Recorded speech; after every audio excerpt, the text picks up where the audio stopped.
Alam niyo po, kuminsan nakikita natin yung ibang partido, hindi sila nagugulat sila, natatakot yata sila sa inyo.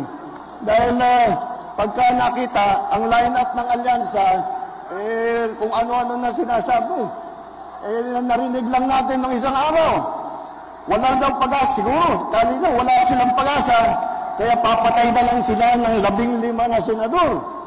Ay, talaga, sabagay, mahirap naman yung ibang tao.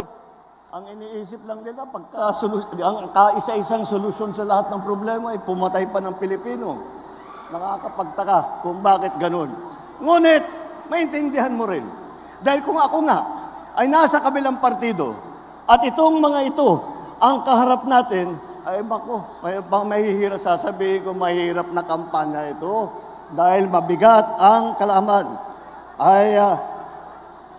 Mabigat ang kalaban dahil tignan yung muna kung tikilatisin natin sila ng isa't isa. Napakatingkad po ng mga record nila, napakaganda ng kanilang mga naging performance sa kanilang iba't ibang inupuan na mga posisyon sa pamahalaan. Kapag naman, kaya isa-isa sila magaling, pinagsama-sama pa natin silang lahat, ay talagang nakakagulat na ang kanilang tibay at lakas.